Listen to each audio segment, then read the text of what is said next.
아니라도 살아있었을 때 일이 일어났다. 그런데 지금 파루시아는 없어요. 안 일어났어요. 그러므로 예수님은 잘못 말한 것이죠. 착각하셨어. 파루시아 때를 모르다 보니까 이 세대의 예수님도 이때에는 일어나겠지 모르지만 일어나겠지 했는데 예언이 틀려버린 거야? 그럴 수는 없잖아요. 그렇다라고 보면 이건 절대 있는 그대로의 상황은 절대적으로 예루살렘 성전이 파괴될 때까지 있었다 없었다? 없었어요. 없었는데 그 일이 일어난다고 말을 했다라고 보면 분명히 그게 성전 파괴 때 일어날 징조라고 봤다면 그게 맞으려고 보면 이건 사실적인 언어가 아니라 묵시적 언어로 봐야 된다 그 말이에요. 우리가 더 쉽게 표현하면 시적 표현으로 봐야 된다 그 말이에요. 아이 그러면 너무 웃기지 않냐 뭐 이렇게 그냥 그렇게 둘러대고 피해버리면 좀 섭하지 라고 할 때에 이사야서 거기를 보라는 거예요. 몇 장? 13장 10절. 이사야서 13장 10절에 대한 내용은요, 바벨론에 대한 멸망을 묘사하는 거예요. 바벨론은 이방이지요. 근데 이방의 그 멸망당함을 절 보세요.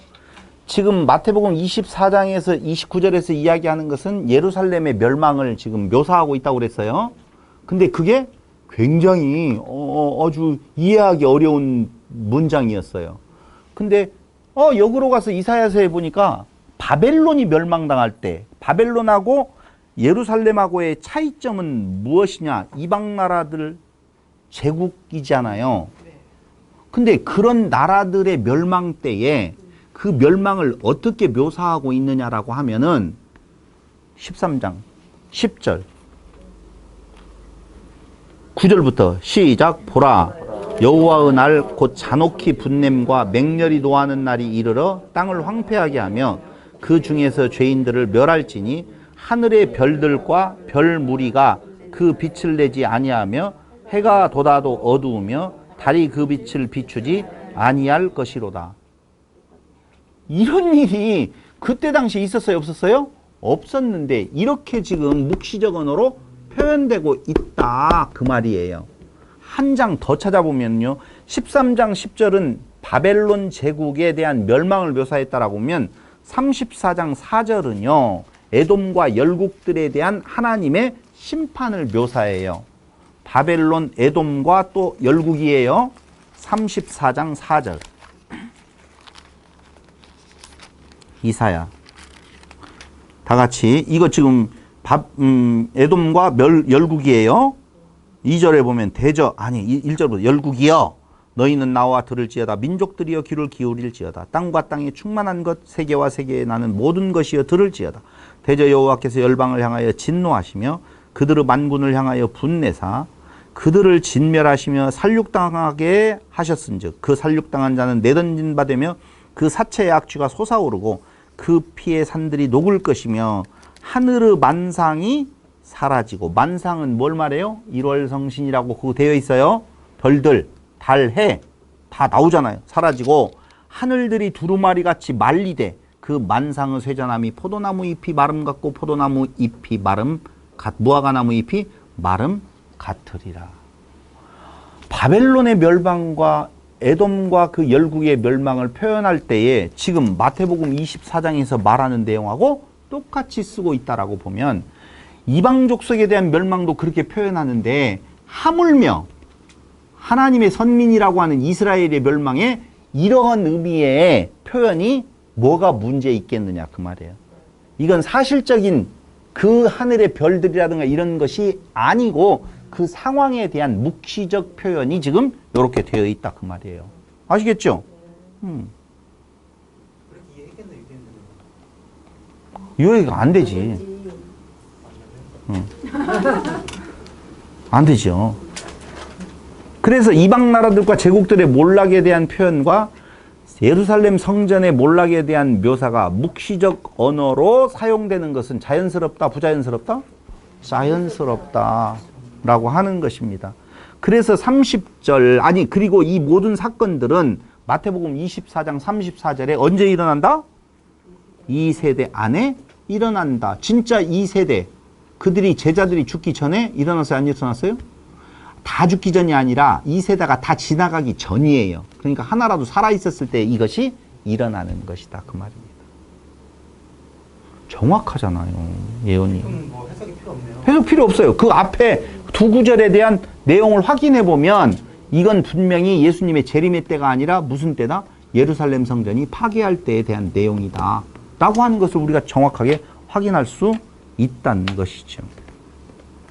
30절에 하늘의 인자의 표적이 나타날 것이다 라고 하는 묵시적 상징은 인자의 심판적 전쟁의 시작과 더불어 그의 백성의 회집을 알리는 군기를 지칭한다. 그 말입니다. 하늘의 인자의 표적이 나타날 것이다. 표적, 세메이온이죠. 그러니까 70인역에서 군기라고 이야기할 때 이 군기, 내거는 기치는요, 표적으로 번역되어지고 있는 거예요. 그러니까 이스라엘과 싸우기 위하여서 무엇 하는 거예요? 하나님이 그 하나님의 사람들을 모은 백성들을 회집하는 것이다. 그 인자에 뭐가 나타난다고 되어 있잖아요. 징조. 그러니까 이것은 이 싸움이 결국은 누구와 누구? 하나님과 이스라엘. 그리스도를 부인하는 이스라엘과의 싸움이라고 하는 것을 더 정확하게 말해주고 있다. 그 말입니다. 그래서 이스라엘에 대한 인자의 심판적 승리 이렇게 보셔야 되고 이스라엘 땅의 모든 지파들로 하여금 무엇하게 만들 것이다? 통곡하도록. 거기 통곡 나와요? 안 나와요? 나오잖아요. 거기 30절에 그때 인자의 징조가 하늘에서 보이겠고 그때의 땅의 모든 족속들이, 그 땅의 모든 족속이라고 하는 내용은 무엇을 말하는 것이다? 땅의 모든 지파들. 스가랴서 12장 10절 보세요. 스가랴서 10장 12절.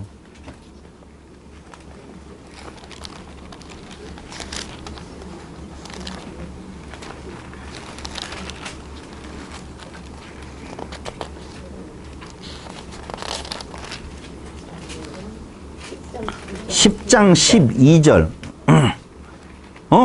잘못 봤네. 제가 스가랴 12장 10절. 아, 죄송해요. 깜짝 놀랐어요. 12장 10절로 14절인데요. 내가 다윗의 집과 예루살렘 주민에게 은총과 간구하는 심령을 부어주리니 그들이 그 찌른 바 그를 바라보고 나오죠. 그를 바라보고 그를 위하여 애통하기를, 독자를 위하여 애통하듯 하며 그를 위하여 통곡하기를, 장자를 위하여 통곡하듯 하리로다. 그날에 예루살렘에 큰 애통이 있으리니 무기또 골짜기 하다드 림몬에 있던 애통과 같을 것이라. 온 땅 각 족속이 따로 애통하되, 이때 온 땅 각 족속은 이스라엘을 넘어선 거예요? 이스라엘 안에 모든 지파들이에요? 이스라엘 안에 지파들이에요. 그러니까 여기 온 땅 각 족속이라고 하는 내용이 나오는 것처럼 여기에 말하고 있는 14장에 거기 모든 족속이라고 하는 것을 뭘로 보지 말아라? 세상에 흩어져 있는 전 지구에 있는 모든 족속으로 보지 말아라. 지금 그 예를 지금 여기에서 말씀을 드리는 거라고 말입니다. 그러므로 그때 그 통곡 소리로 보아서 전 모든 민족이라고 했으니까 이건 파루시아 때의 일이 아니냐라고 보려고 하는 자들에게 아니야. 이스라엘 족속들, 지파들이 다 통곡할 것이야. 어느 때? 예루살렘 성전의 파괴 시에 그 이야기를 하는 것이죠. 됐죠? 그 뒤에는 읽어보셔요. 그래서 로마에 의한 성전 파괴는 곧 인자의 심판으로 간주되어질 수 있다. 인자가 심판하셔요. 인자는 어떤 자들을 심판하시죠? 자기의 의를 드러내는 자. 율법을 지켜서 내가 의롭다함을 얻겠다라고 시도하는 자. 그 내용이 바로 유대인들이, 이스라엘이 가지고 있었던 전체의 내용이었어요. 그래서 독사의 자식이라고 듣는 거예요. 독사의 자식은 독해서 독사의 자식이 아니라 왜 독사의 자식이라고요? 왜 독사의 자식이라고 그러죠? 예? 하나님을 막 물어뜯어? 막 이빨로 독을 가지고 막 하나님 예수님 물어뜯어? 아담에게 그렇죠. 맞아요. 그 독사의 자식이에요. 옛뱀의 후예들. 그 옛뱀이 유혹하는 부분에 대한 내용을 뭘로 봐야 된다고요? 그렇죠. 지켜 행해야 된다. 뱀의 유혹은요, 야, 나쁜 짓 하자, 이것이 아니라니까요. 착하게 살자예요. 여기다 착하게 살자 딱 붙여놓고 가는 것이 뱀의 유혹이거든요. 우리는 자꾸자꾸 뱀이 아담을 꼬셨다라고 하니까 그때 어떤 사람들이 말하는 건 성적 타락, 선악과를 따먹었다, 과일을 따먹는 것은 남자들이 여자를 따먹었다고 말하는 것처럼 그런 걸 요렇게 가는 통일교회 이야기라든가 이런 개념이 아니에요. 그럼 선악지식나무로 먹었다라고 하는 말은 그 법이 주어졌을 때 그 법을 내가 가지고 내가 그걸 행해야 돼 라고 말하는 것이 독사의 유혹, 사단의 유혹이에요. 그것을 똑같이 행하고 있는 것이 율법을 가지고 우리가 지켜야 돼. 그래야지 하늘의 메시아가 와서 우리를 승리하게 해줄 거야 라고 말하는 것이 독사, 사단의 후예라고 하는 말로서 당연히 뭔 말을 하다가 왜 이상하게 갔니? 이해됐죠? 뭔 이야기 하다가 그렇게 나왔지? 아이 참나. 아무튼 독사의 자식이라고 하는 내용은 나쁜 의미로서의 막 그런 것이 아니라 오히려 착하고 선한 모습으로 드러난 그들의 모습 위에 하나님은 그것이 그리스도를 부정하게 되어지는, 부인하게 되어지는 요소로서 심판의 대상이 되어진다. 그 말입니다. 그들이 하늘 구름 위에서 능력과 많은 영광과 함께 오는 인자를 볼 것이다. 여기 이제 요것이 어려워요. 그때 인자의 증족 하늘에서 보이겠고 그때 모든 족속들이 통곡하며 그들이 인자가 구름을 타고 능력과 큰 영광으로 오는 것을 보리라. 라고 하니 이게 어렵잖아요. 왜? 인자에 오는, 여기에 오는 것이라고 하는 단어가 파루시아거든요. 인자에 오는 것을 보르라, 파루시아. 그러니 이게 바로 예수님의 재림 때가 아니냐 이렇게 주장하는 사람들이 굉장히 많아요. 이게 앞에는 성전 파괴로 갔다가 뒤에는 재림으로 갔다가 이렇게 왔다 갔다 하는 예수님이 그런 분이에요? 그럴 일이 전혀 없어요. 그럼 이게 무슨 말이냐면요. 자, 제가 이게 여기는 귀를 쫑긋 아니 근데 긴장하면은요 더 안 들린다. 자, 털 털고 힘 빼고 빼고 잘 들어보세요. 하늘 구름 위에서 능력과 많은 영광과 함께 오는 인자를 볼 것이다. 이렇게 이야기를 했는데 요게 어디에 나오는 말이냐면은요. 다니엘서 7장 13절을 보세요. 다니엘서 7장 13절.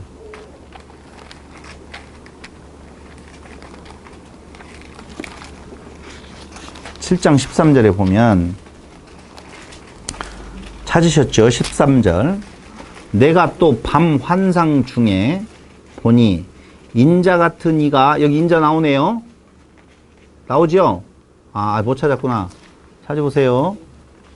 내가 또 밤 환상 중에 보니 인자 같은 이가 하늘 구름을 타고 와서, 자, 온다고 그랬어요? 간다고 그랬어요?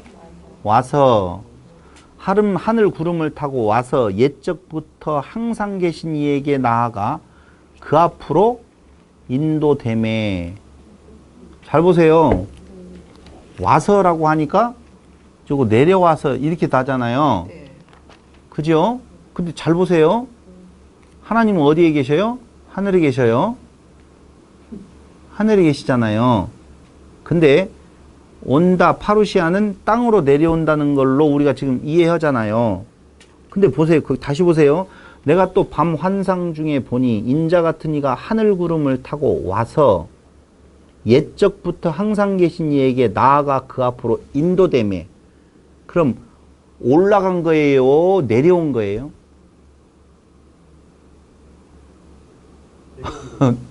왜요? 우리는 와서 하면은 내려온 걸로만 생각이 되는데, 와서 그 다음에 어떻게 돼요? 옛적부터 항상 계신 이에게 나아가 그 앞으로 인도됨에. 올라가네요. 개념이 그러면서 14절. 그에게 권세와 영광과 나라를 주고 모든 백성과 나라들과 다른 언어를 말하는 모든 자들이 그를 섬기게 하였으니 그의 권세는 소멸되지 아니하는 영원한 권세요 그의 나라는 멸망하지 아니할 것이니라 라고 이야기를 하고 있어요. 그러니까 권위와 인자가 땅으로 오는 것을 묘사하는 내용이 아니에요. 여기 내용은 와서 그러니까 바로 땅으로 내려오는 걸로 생각하는데 그걸 지금 인용해서 지금 쓰는 말이에요. 오리라, 오는 것을 보리라, 구름을 타고 오는 것을 지금 다니엘서에 나왔던 내용이잖아요. 근데 그 내용에서는 뭐라고 이야기하는가? 권위와 영광을 받기 위해 하나님께로 가는 것, 그것과 그 결과 인자의 권위와 왕권이 온 세상에 인지되게 되는 것을 의미하는 것이 다니엘서의 내용이라 그 말입니다.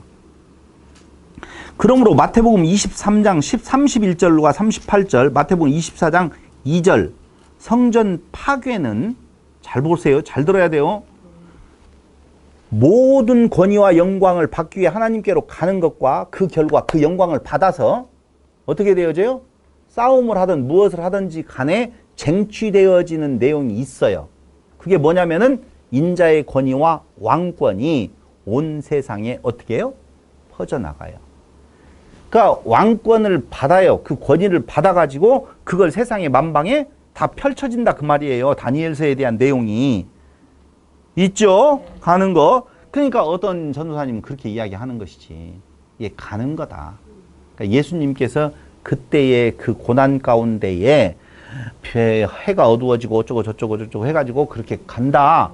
그분은 그 내용을 성전 파괴로 보는 것은 맞는데 이 29절부터의 해석이 너무 어려우니 그걸 예수님 때로 돌려서 어떻게 예수님의 죽으실 때 그런 현상이 일어난 것과 그 다음에 여기 파루시아는 오는 것이 아니라 가는 것을 의미하는 것이다. 그때의 그 십자가의 죽으심은 실패가 아니라 오히려 영광으로 가는 걸 의미한다라고 그렇게 푼단 말이에요. 그러니까 한쪽에 있는 강도사가 뭐라고 이야기를 하냐면 무슨 소리냐, 성경에서 파루시아는 오는 것을 이야기하는 것이고 라고 하면서 뒤에 막 싸움을 해요. 제가 그 싸움에 낄 필요가 있어요, 없어요? 없어요. 저는 안 껴요. 그 나머지 그 막 허접하게 돌아다니는 내용은 놓아두고라도 그럼 어떻게 이야기하는 건가? 잘 들어보세요. 마태복음 23장 31절로 38절. 그러면 너희가 선지자를 죽인 자의 자손임을 스스로 증명함이로라. 너희가 너희 조상의 분량을 채우라. 뱀들아 독사의 새끼들아 너희가 어떻게 지옥의 판결을 피하겠느냐? 그러므로 따라오셨죠? 38절까지 갈 거예요. 그러므로 내가 너희에게 선지자들과 지혜 있는 자들과 서기관들을 보내매 너희가 그 중에서 더러는 죽이거나 십자가에 못 박고 그 중엔 더러는 너희 회당에서 채찍질하고 이 동네에서 저 동네로 따라다니며 박해하리라. 그러므로 의인 아벨의 피로부터 성전과 제단 사이에서 너희의 죽은 바가랴의 아들 사가랴의 피까지 땅 위에서 흘린 의로운 피가 다 너희에게로 돌아가리라. 내가 진실로 너희에게 이르노니 이것이 다 이 세대에 돌아가리라.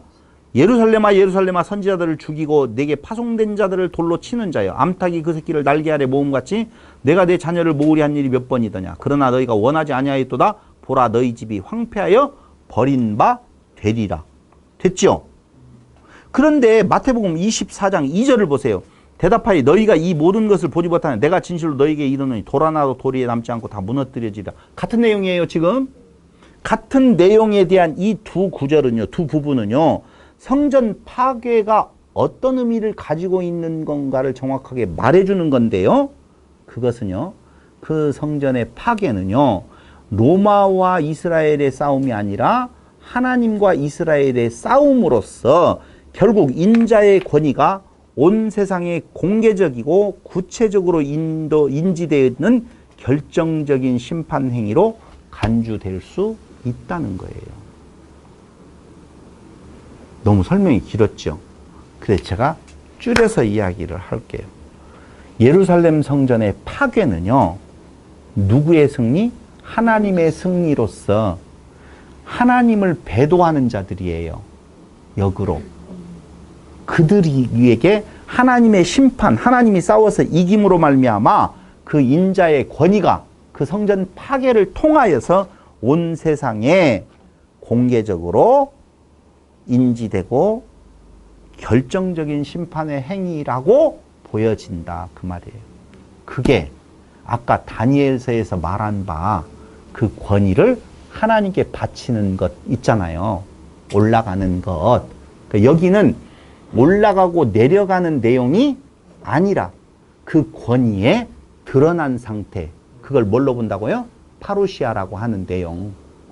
인자가 구름 타고 오는 것을 보리라 라고 하는 내용은 그 권위가 온 세상에 확장되어지고 보여지는 그 상태를 이야기한다고요. 여기에서는 주의 재림 파루시아하고도 아무 상관이 없는 거예요. 그때의 그 권능을 가지고 나와서 그 앞에 갔다고 그랬잖아요. 그걸 파루시아라고 하는 내용으로 70인역에서 해석되어진다라고 보면 여기도 그런 어떤 의미로서지 지금 슌텔레이아로서의 의미를 말하는 것은 아니다 라고 하는 거예요. 31절에 그리고 하나님 승리의 어떤 영광스러운 모습을 보인다는 거예요? 30절로 31절. 그러면 그래서 그의 택하신 자들을 하늘 이 끝에서 저 끝까지 사방에서 모으리라. 이게 맞잖아요. 성전이 무너지고 이제 새로운 성전에 의해서 모든 민족들의 택한 백성들이 다 모여들게 되어지는 부분을 말하는 것이죠. 그래서 31절의 구약적 배경은 방금 31절 큰 나팔 소리와 함께 천사들을 보내리니 그들이 그의 택하신 자들을 하늘 이 끝에서 모인다라고 그랬잖아요. 그것은요 구약적 배경이 있는 건데요. 이사야서 27장 13절, 스가랴서 2장 6절, 참고적으로 신명기 30장 4절에 보면은요, 이스라엘이 포로에서 다시 무엇할 것이다? 모여들 것이다 라고 하는 내용을 이야기를 해주고 있는데요. 그 모여드는 자들은 그때 그 구약 성경에서는 이스라엘 백성들의 모이는 포로에서 다시 돌아올 것을 이야기를 하고 있지만은 그게 그리스도의 승리를 통하여서 어떻게 택하신 자, 선택받은 자들을 모은다 그 말이에요. 어떤 것을 통하여서? 예루살렘 성전이 무너지는 걸 통하여서. 그 무너지지 아니하고 있으면 이방인들에게 구원은 없는 거죠. 그래서 그걸 지금 이야기하는 것이지 그 마지막 때에 그때 모은다는 말이 아니라 그 말입니다. 이는 복음이 더는 이스라엘 민족의 한계에 머무르지 아니하고 누구에 의해서? 그의 사자들, 천사들, 사자, 천사 다 무엇이냐면요. 여러분 천사라고 하는 내용은요. 천사의 히브리 말이 헬라 말이 뭔 줄 아세요? 앙겔로스죠. 복음 전하는 자라고 하는 의미예요. 그러니까 여러분들과 제가 복음을 전하면 제가 뭐가 되어져요? 천사가 되어지는 거예요. 천사 본 사람. 지금 봤습니까? 야, 예. 근데 우리는 천사하면 벌써 입가에 이렇게 쫙 머물잖아요. 그러니까 저같이 잘생긴 천사도 있지만 박도경 집사같이 못생긴 천사도 있을 수 있다는 것을 말해주고 싶어요. 그게 천사예요, 여러분. 얼굴 잘생기고 못생긴 건 아무 상관이 없는 거예요. 우린 천사하면 흰 옷 입고 뭔가 왜 이렇게 해가지고 착하게 살자. 악마는요, 그렇게 이거 하자. 이게 아니에요. 도리어 광명한 천사와 같이 양의 탈을 쓰고 온다고 그랬잖아요. 그러니까 절대 마귀는요, 우리에게 있어서 살인해라, 간음해라, 도적질해라 이렇게 안 와요. 이렇게 살아서야 되겠니? 이렇게 온다니까. 그런 소리 들어봤어요? 안 들어봤어요? 자주 듣죠. 내가 이렇게 살았어야 될까? 그럼 어떻게 사는 건데? 모르겠다. 그냥 막 살아. 제가 막 살으라는 게 되는 대로 살으라고 했어요. 제가 막 살으라고 하면은요, 그냥 살인도 하고, 그건 잡혀간다니까? 하라고 해도 안 해요. 그냥 사는 거예요. 그냥 사는 것이지, 절대. 그냥 사는 게 되게 어려운 것 같죠? 불가능해요. 그렇죠? 인간은요, 그냥 안 사라지고 유혹을 계속 받아서 잘 살아야 되는데라는 생각이 계속 들어가요. 그게 유혹이에요. 안 돼요. 그러니까 일용할 양식에 대한 말씀이 계속적으로 나 없음에 대한 내용으로 강조되어질 때에 그게 내 안에서 싸움으로 지는 거예요. 파괴시켜버린다니까? 예수님이 승리하셨다니까요. 그래서 파괴시켜버리는 일들이 지금 일어날 때에 그때에 비로소 사방에서 그 주의 백성된 자들이 모이게 되어져 있어요. 이따 갈라디아서에서 보면은요, 그 엄마의 뱃속에서 그를 부르셨다라고 하는 내용, 바울의 고백도 갈라디아서에서 나오거든요. 자, 그래서 복음 전한 그의 사자들에 의해 모든 민족에게 선포되어질 것이 지금 언급되어지고 있는 거예요. 아시겠죠? 예. 그래서 24장 31절에 모은다는 것은 한 장소에 모으는 것이 아니에요. 한 장소로 파루시아 때 어디에서 모일까? 이 섬진강 앞바다에서 모일까? 좋잖아요, 분위기. 옥정호에 참 섬진강이에요. 섬진강에 여러분 어디에서 모아서 여의도 광장에다 모아가지고 그런 말이 아니에요. 사방에서 모은다라고 하는 그 말은 한 장소의 개념이 아니라 하나님 나라의 영향력 하에 들어가게 된다. 그런 의미예요. 곧 하나님의 새로운 백성이 되도록 초청하는 것을 의미한다 라고 하는 거예요. 아시겠죠? 마태복음 24장 32절 넘어갑니다. 빨리빨리 갑시다. 32절 갑자기 뭐가 나오냐? 무화과 나무 나오네요. 그렇죠. 무화과 나무 35절까지는요. 무화과 나무에 잎이 나는 것은요. 언제 잎이 나느냐면요. 늦은 봄에 나요. 무화과 나무 잎은 어느 때? 늦은 봄. 그럼 늦은 봄은 바로 뭐예요? 여름이에요. 그런 것처럼 그래서 팔레스타인 땅에 사는 그 안에 사는 사람들은요. 누구든지 잎사귀가 나오면 여름이 임박해 있음을 아는 것처럼 그 말이에요. 무화과 나무의 비유를 배우라. 그 가지가 연하여지고 잎사귀를 내면 여름이 가까운 줄 아나니 이와 같이 너희도 이 모든 일을 보거든 인자가 가까이 곧 문 앞에 이른 줄 알라. 잘 생각하셔야 돼요. 여기 인자가 문 앞에 이르는 것은 또 재림이 아니에요. 어떤 거예요? 이스라엘과 싸우기 위해서 오신 성전 파괴의 때를 이야기를 하는 거라 그 말입니다. 그래서 24장 15절로 28절에 말했던 그 현상들, 그게 이와 같이 너희도 이 모든 일이라고 할 때 모든 일은 마태복음 24장 15절로 28절에 있는 현상들을 보거든 그 말이에요. 아시겠죠? 보거든 어떻게 24장 29절로 31절의 성전 파괴 사건이 분명히 임박한 징조로 어떻게 알 수 있다는 거예요. 그런 의미에서 무화과 나무는요. 이스라엘에 대한 심판의 도구로 자주자주 쓰입니다. 많이 쓰여요. 이사야 28장 3절 4절, 에레미야 8장 13절, 호세아 9장 10절 16절, 요엘서 1장 7절 12절, 미가서 7장 1절로 6절, 마태복음 21장 18절로 22절, 마가복음 11장 12절로 14절, 20절로 24절, 누가복음 13장 6절로 9절. 다 무화과 나무가 이스라엘을 심판하는 의미로서의 도구로 쓰이는 경우를 많이 볼 수가 있다 이거예요. 그래서 34절 이 내가 진실로 너희에게 말하노니 이 세대가 지나가기 전에 라고 하는 내용에 있어서 이 모든 것들 이 모든 나가기 전에 이 일이 다 일어나리라라고 되어 있지요. 그러니까 34절이 아니라 33절에 이 모든 일을 보거든이라고 할 때에 이 모든 것들 모든 일은 판타 타우타라고 하는 건데요.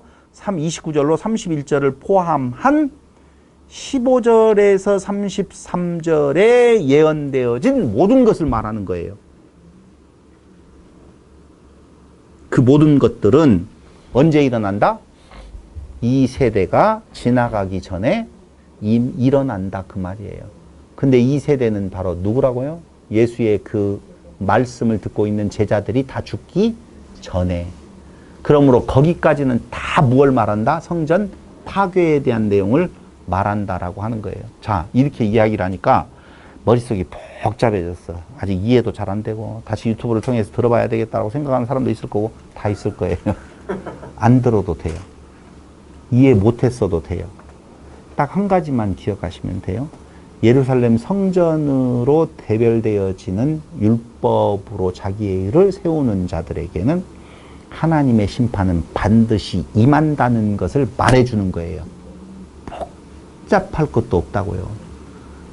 그걸 파루시아, 섣부른 그때로 생각하지 말아라 라고 하는 쪽에서 그 기대치 아니다는 것. 반드시 율법으로 세운 의에는 하나님의 심판이 임한다. 누가 싸우러 오신다고요? 하나님이 싸우러 오신다. 그 말이에요. 안 돼요. 정말로 안 돼요. 그러면서 만약 29절로 31절을 자 29절로 31절 끝났지만 이걸 쉰텔레이아에 대한 언급으로 이해한다면 예수님의 재림으로 이해한다면 예수님의 예견은 무엇이라고요? 거짓이 되어진다. 29절로 31절을 쉰텔레이아에 대한 언급으로 이해하고 32절로 33절을 쉰텔레이아의 징조로 이해할 경우에 재림의 때를 알 수 없다고 말씀하신 36절에서 51절과 상충된다 그 말이죠. 36절에서 30 몇 절은요? 51절까지는 알 수 있다 없다? 36절. 그러나 그날과 그때는 아무도 모르나니 하늘의 천사들도 아들도 모르고 오직 아버지만 아시느니라 라고 하는 기조가 그것이 아까 쉰텔레이아로 본다면 모른다고 했는데 그런 징조가 일어난다고? 말이 안 된다는 거예요. 모르는 건 어떻게 와요? 도적같이 임한다 라고 하는 거예요. 자 36절로 51절과 상충되기 때문에 또한 그 시절을 예견하려는 시도 자체를 부정적으로 다루고 있는 내용하고는 맞지 않아서 그건 쉰텔레이아로 보면 안 된다라고 말씀을 드렸습니다. 자, 그렇다면 이제 넘어가요. 어디로요, 이제? 예수님의 쉰텔레이아로 이제 넘어가는 거예요. 거기까지 딱 끝내놓고 천지는 없어질지언정 내 말은 없어지지 아니하리라 라고 하는 것처럼 어떤다 분명히 성전 파괴는 그리스도의 승리는 일어난다 그 말이에요. 그냥 넘어갈 리가 없어요. 마태복음 24장 36절로 25장 46절에 세상 끝 쉰텔레이아 곧 인자의 재림의 때 인자의 오심과 세상의 끝은 언제 어떤 징조가 있습니까? 라고 물어봤던 제자들의 그 물음이 잘못되었지만 예수님께서는 너희들이 생각하고 있는 그 재림이 아니야 라고 하는 의미로서의 그 재림을 잘 설명해 주고 있는 것이 마태복음 24장 36절 이하예요. 그건 이해됐죠? 이제 구분은 딱 되어졌어요. 자, 그날과 그 시각은 안다 모른다? 모른다. 누구만 아신다? 아버지만 아신다. 예측할 수도 징조도 없다. 마태복음 24장 36절이에요. 그 내용이. 그럼 24장 36절과 25장 13절이 자, 이 36절 그날과 그때는 아무도 모르나 나오지요. 25장 13절 보세요. 그런즉 깨어있으라 너희는 그날과 그때를 알지 못하느니라. 또 무슨 기법? 봉투기법 인쿠르지요. 마태복음 24장 36절 모른다 모린다 벽 하나 세워졌어. 그 다음에 25장 몇 절? 13절 모른다 그 말이에요. 25장 13절에 모른다 라고 되어 있어요. 모른다 모른다거든. 그 모른다와 사이에 이렇게 딱 되어 있어. 이 안에는 이 모른다는 것을 무엇 한다고요? 강조해 주는 거라고 그랬잖아요. 거기에 나오는 내용들이 바로 뭐냐면은요. 노아의 때, 그 다음에 두 여자가 맷돌질을 하고 있으면 한 사람은 데려가고 한 사람은 버려둠을 당할까 깨어있으라. 그 다음에 43절 너희도 아는 바와 같이 만일 집중이 도둑이 어느 시각에 올 줄을 알았더라면 깨어있어 그 집을 뚫지 못하게 하였으리라. 모른다. 도둑 오는 거 알아요? 몰라요? 모르죠? 깨어있으라. 이러므로 인자가 준비하고 있으라. 생각하지 않을 때 인자가 오리라. 충성되고 지혜로운 충성되고 지혜 있는 종이죠. 그 종에 대한 이야기도 모른다라고 하는 내용이고요. 그 다음에 그 생각하지 않은 날 알지 못하는 시각에 그 종이 주인에게 이르러 50절 그거 나오죠? 모른다. 열처녀의 비유도 안다 모른다? 모른다. 그러므로 무엇해라? 깨어있으라. 이렇게 지금 다 그 안에 들어와 있는 내용이요. 한마디로 말하면 모른다라고 하는 내용을 강화시켜주고 있는 내용이라고요. 근데 모른다라고 하는데 왜 이렇게 알라고 하느냐 이거예요. 끝까지 알라고 한다. 거기서 열처녀의 비유는 뭘 말하는 건가? 다 같이 시작. 모른다. 모른다. 다 끝났어요. 근데 그 모른다. 언제 임할지 순식간에 임한다. 통해서. 그래서 저는 여기에서 이제까지 신학계에서 말하지 않았던 개인의 파루시아를 이야기를 하는 거예요. 개인의 파루시아. 그거 알아요? 몰라요? 모른다. 어떤 사람이 그런다? 열처녀의 비유를 통해서 재밌게 풀어보면은요, 다 졸고 있었어. 근데 신랑이다라고 하는 소리를 듣고 다 깨요. 근데 그거 깨어있으라고 하니까 이 말을 그 깨어있음으로 또 봐가지고 계속 졸다가라도 그때 오는 때 딱 맞춰서 눈만 뜨면 되는 걸로 그렇게 생각을 해요. 그게 구원의 조건이면은요, 앞에 성경 전체에 대한 내용이 완전히 무너뜨려져 버린다니까요. 그 깨어있으라는 말은 그 말이 아니에요. 깨어있는 자라고 할 때 뭐라고 말해요? 의식이 있다고 말하잖아요. 저 사람은 참 깨어있는 사람이야 라고 할 때 의식이 있다는 말이에요. 의식이 있다는 말은 그 이면을 볼 줄 안다는 거예요. 끝에 내용만 가지고 3S 국가를 다스리는 데 있어서 섹스, 스크린, 스포츠라고 하는 내용을 가지고 우매 정책을 펼쳐가는 그 위정자들의 속아서 좋다 좋다 하는 것으로만 좋지 아니하고 그 뒤에 있는 그들의 그 괴계를 알아채는 것, 그걸 뭐라고요? 깨어있는 자라고 하는 것처럼 얘가 그렇다 그 말이에요. 그러는 것처럼 깨어있음이라고 하는 내용은 그 유혹하는 미혹하는 자들의 계속된 그 미혹 속에서 다 알아 이놈아, 나 없어. 왜 나를 자꾸 세우려고 그래. 그게 뭐라고요? 깨어있음. 그 깨어있음은 뭐라고 성경은 말해요? 기름. 기름은 성령, 성령은 예수만 증거하는 거예요. 그게 깨어있음이에요. 그게 기름 준비하는 거예요. 그러니까 기름 준비하는 것은 내가 성령을 준비하는 것이 아니라 그렇게 성령이 내게 임하셔서 푸뉴마 하기오스, 성령이라고 하는 말은요, 푸뉴마 하기오스, 깨끗한 말, 그런 뜻이에요. 그러니까 말씀을 전하는 의미예요. 그러니까 깨끗한 말은요, 착하게 살으라는 말이 깨끗한 말이 아니라 착하게 살 수 없어 너는. 이게 깨끗한 말이에요. 그럼 누구만 필요해? 예수만 필요해. 이게 성령의 의미라니까. 기름 준비하는 거고요. 자, 인클루지오 구조를 이루어서요, 그날과 그때를 알지 못하니 깨어 있으라고 명하셨다. 알지 못한다, 깨어 있으라 계속해서 반복해 주죠. 24장 39절, 42절, 43절, 44절, 50절 다 나와 있어요.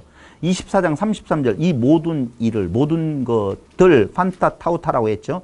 시한과 징조는 알고 알려주신다. 24장 34절은 이 모든 일들, 그 시한과 징조를 알았어요? 몰랐어요? 알았잖아요. 그러면 그건 재림의 징조가 아니라고 그랬어요.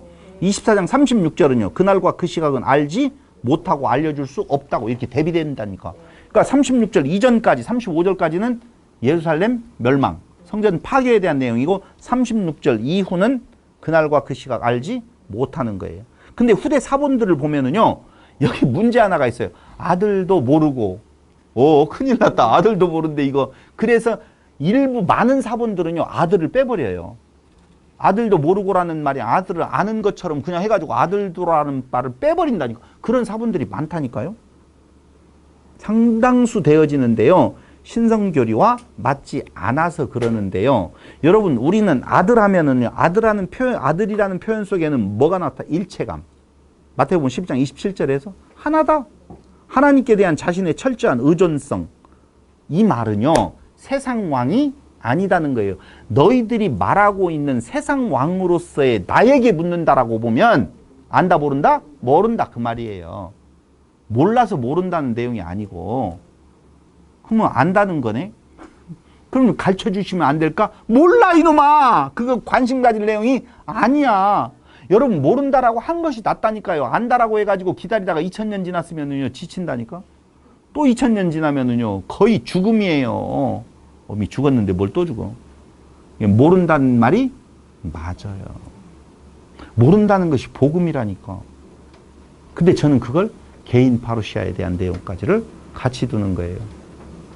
괜찮아요. 화면 잘 안 나와도. 자, 노아의 때 이야기하죠. 노아의 때와 같다. 준비되지 못하였다. 그러죠? 홍수의 때를 예측하여 계산했기 때문이 아니지요. 노아와 그 7 식구, 을을 전하는 8번째 노아. 노아와 7 식구는 홍수의 때를 예측하며 계산해서 구원을 받은 거예요?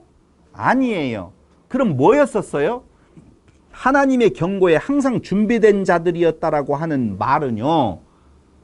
하나님의 경고에 항상 준비되었던 자들이라고 하는 말은 베드로 후서 2장 5절에서 말했던 을을 전파하는 8번째 노아라고 하는 말에서 어쩐다? 그게 그 인간의 의가 아니다라고 말하는 것이 준비하는 거예요. 알지 못하니 준비하라.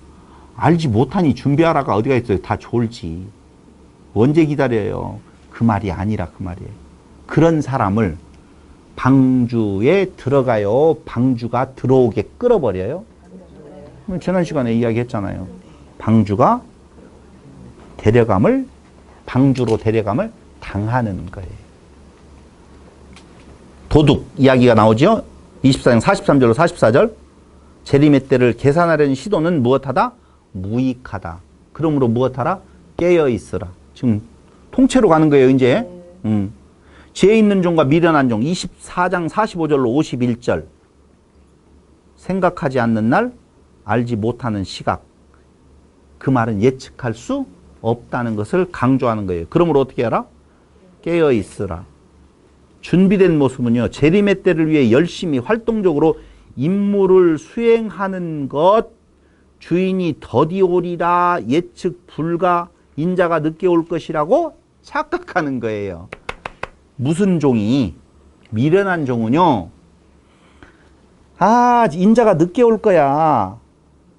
여러분 지금 만약에 그 재림이라고 하는 내용이 우리가 이제까지 생각했던 것으로 하나님께서 이렇게 되어진 걸로 오면은 금방 올 것 같아요? 늦게 올 것 같아요? 우리 시절 때 올 것 같아요? 우리 시절 넘어서 올 것 같아요?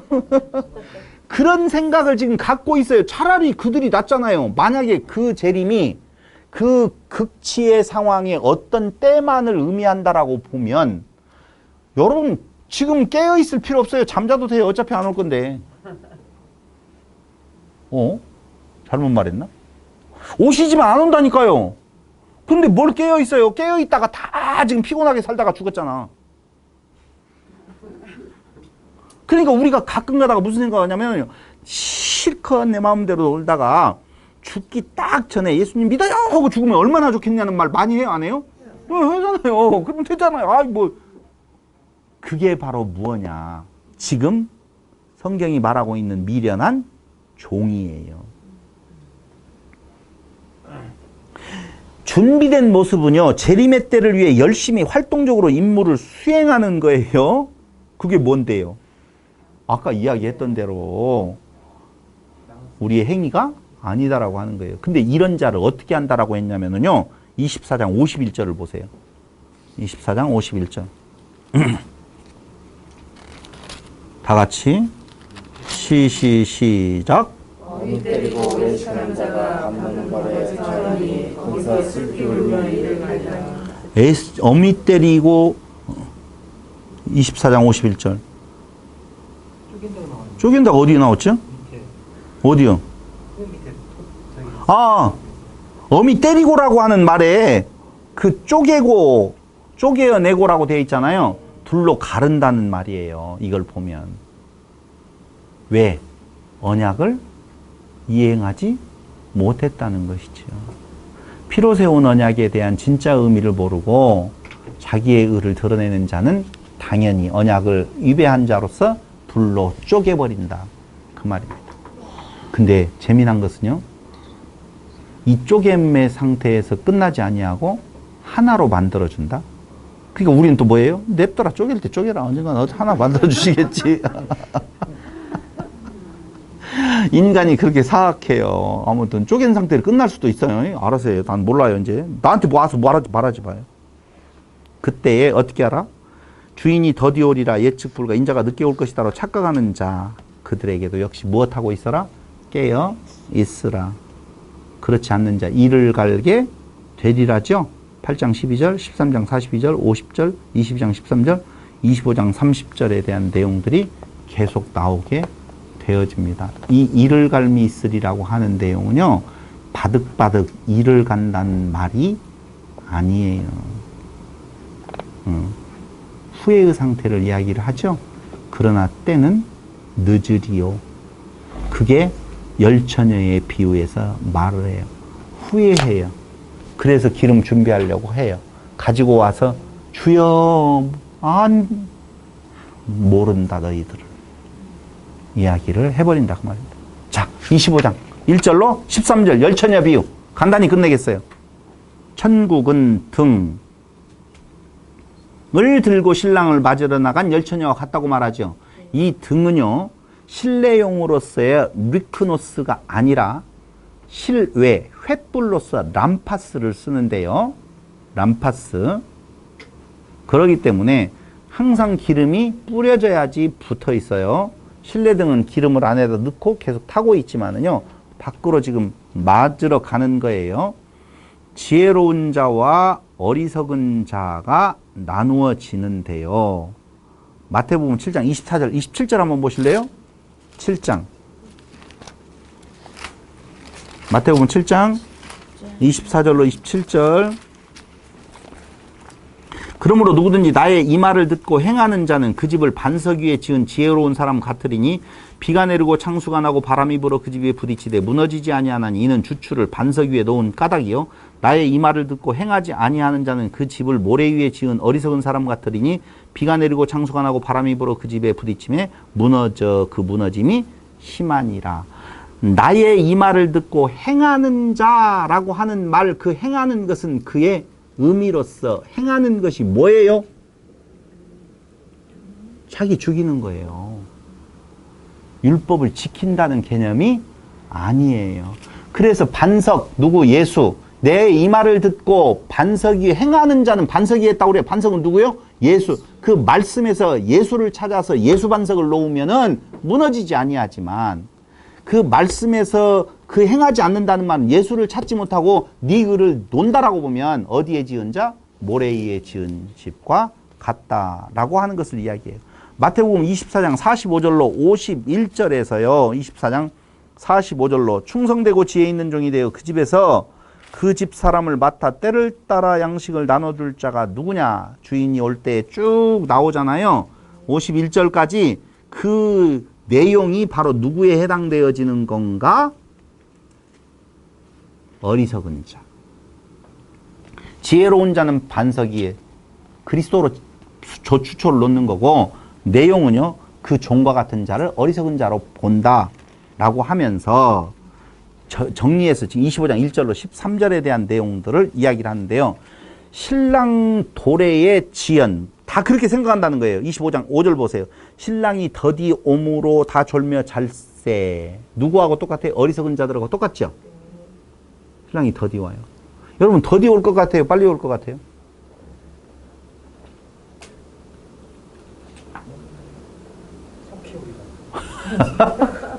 속히가 2000년이 지나버렸다니까. 속히 오리라 했는데 안 와.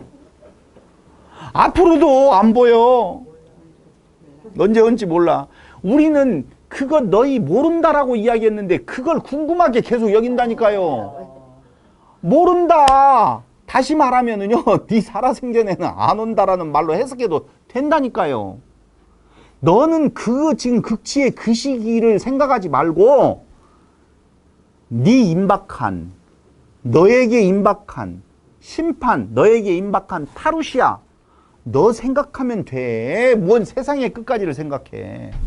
여러분 지구가 오염되어져서 저 남극이 얼음물이 녹아가지고 이 지구가 물에 잠기는 건 나하고 상관 있어요, 없어요? 없어요. 없는데 왜 그렇게 걱정하냐고요. 오늘 먹고 사는 것도 없는데 돈이 없어가지고 지금 내일 빚쟁이가 와가지고 살 거냐 말 거냐를 염려하면서 웬 남극에 물이 없어지는 것을 생각을 하냐고요.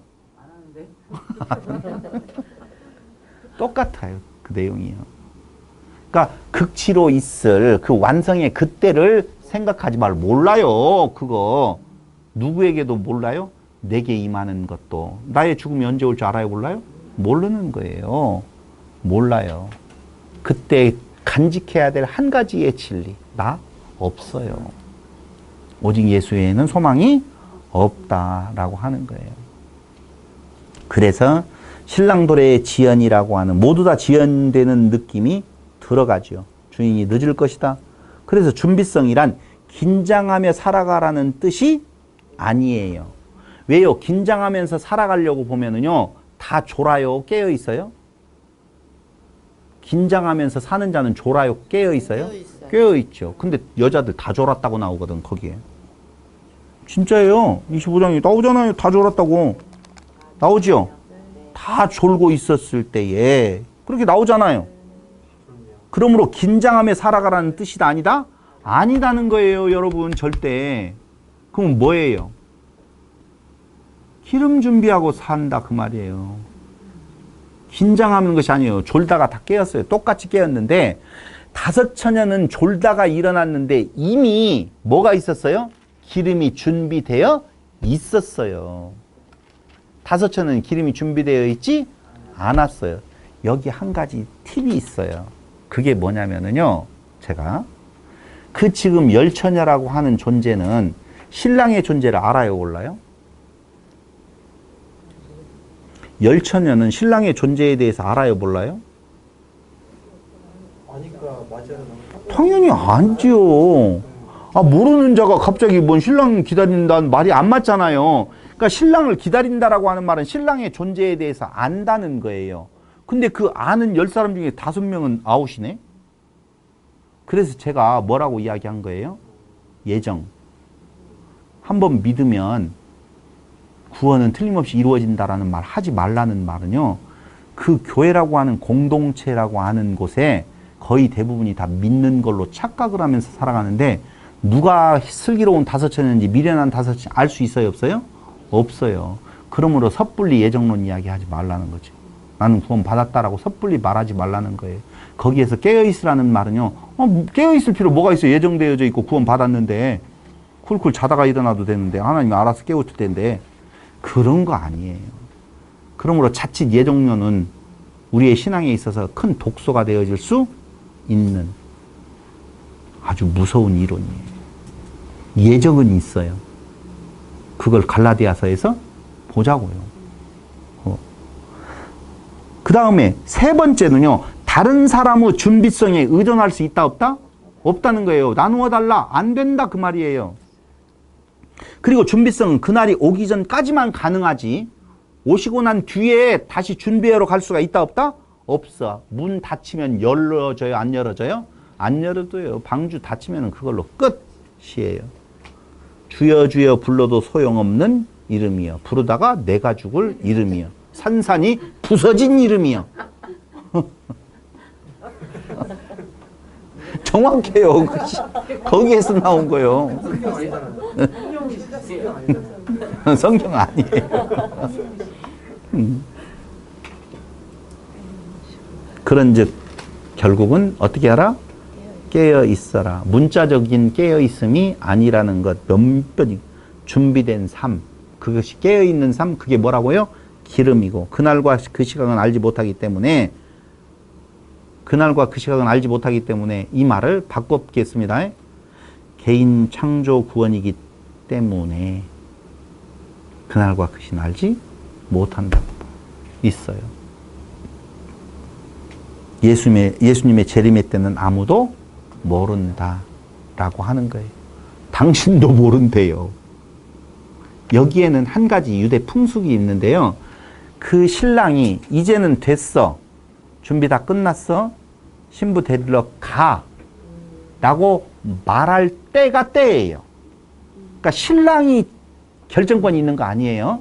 누가 결정권? 아버지가 결정권이 있어. 너는 한 가정을 이룰 만하다 라고 할 때 아버지가 가 라고 할 때이기 때문에 아들은 모른다는 말이 유대 풍습에서 나오는 내용이에요. 근데 일체성으로 보면 그분이 곧 누구예요? 아버지예요. 그러니까 유대의 풍습을 가지고 지금 이야기를 해주고 있는 건데 그게 개인적인 파루시아가 됐든 극치의 파루시아가 됐든지 간에 그걸 알려고 하는 시도가 얼마나 미련한 것이냐면은 2000년 전부터 시작해서 지금까지 앞으로 살아갈 날들에 대한 많은 그리스도인들이라고 하는 자들이 그것에 대해서 생각해봐야 다 헛것이라는 거죠. 뭐가 중요해요? 네 심판이 그 앞에 있다. 그 심판의 유일한 해답은 뭐예요? 예수 외에는 없음이에요. 끝났어요. 이게 열처녀의 비유까지를 통하여서 말하는 건데 잘 보세요. 결론이에요. 아까 율법으로 세워진 예루살렘 성은 반드시 무엇한다? 심판받는다.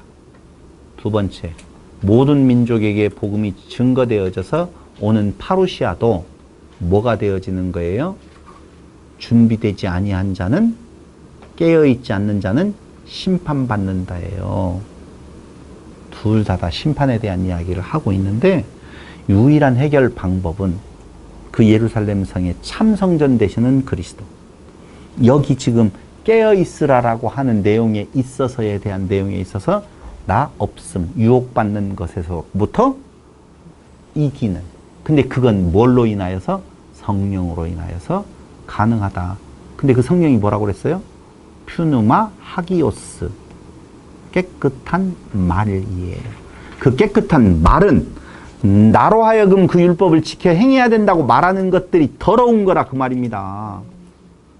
나는 아무것도 아니야. 내 더러움을 말하는 것이 깨끗한 말, 성령이라 그 말입니다. 그러니까 우리는 성령 본 적 있어요? 없어요. 깨끗한 말, 말씀 충만으로, 성령 충만으로 뜨겁게 할 때 무슨 이런 거 아니에요. 말씀을 모르고, 말씀이 모른다는 말은 성경 공부를 한다는 말이 아니라 그 말씀이 말해주고 지향하고 있는 바 그리스도를 모르고 성경을 아무리 읽고 더 철저히 그 믿음 생활을 한다라고 말하는 것 반드시 무엇이 있다? 심판이 있다라고 하는 사실입니다. 마태복음 24장, 25장 마쳤습니다. 질문 있으면 받겠습니다.